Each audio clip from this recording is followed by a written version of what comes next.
It is 7 a.m. You walk into your own kitchen, grab a mug, and pour your morning coffee. You haven't checked a notification or issued a command. You are simply moving through your home. But your environment pulsates with digital signals. Every appliance is part of a background network capturing your presence.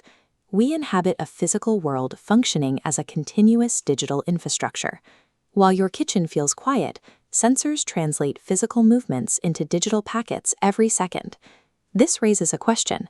How does an unprompted physical event, like a change in posture, become a digital action without a human touching a screen?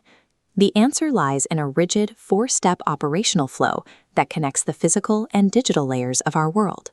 Consider a sudden emergency, an elderly patient who loses their physical balance and unexpectedly begins to fall to the floor. The perception layer reacts instantly. An accelerometer in a smartwatch detects the rapid acceleration and translates that physical force into digital spikes along 3 different axes. At this stage, the data is just a collection of numbers trapped inside a wrist-worn processor. The network layer must now package this information and transmit it to a gateway.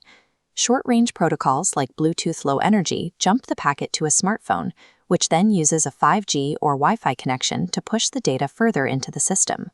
The system has mere seconds to categorize this event before the window for medical intervention closes. Once the data reaches the processing layer, the system has to distinguish between a life-threatening fall and a person simply sitting down quickly. To save time, many systems use fog computing. By processing the data at a local edge node rather than a distant cloud server, the system can make a decision in milliseconds. Sequence matching algorithms analyze the posture data locally and confirm the pattern matches a fall.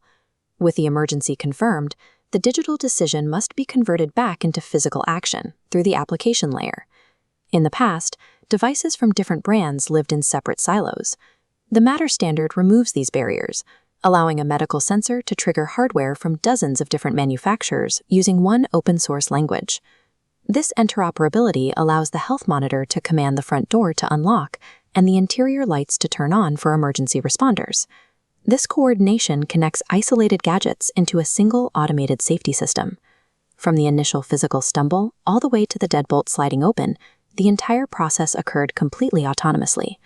Your home has transitioned from a passive setting into an active participant in your safety. However, this active environment generates a continuous stream of intimate human data. Your heart rate, your location, and your security status are now part of a permanent digital record. When your biology and your home are linked to a network, cybersecurity and physical safety become the same thing. This forces us to confront who controls this stream of data and how well these gateways are protected from external intrusion. We have successfully digitized our physical lives. Our next challenge is ensuring those lives remain secure inside the invisible architecture we've built.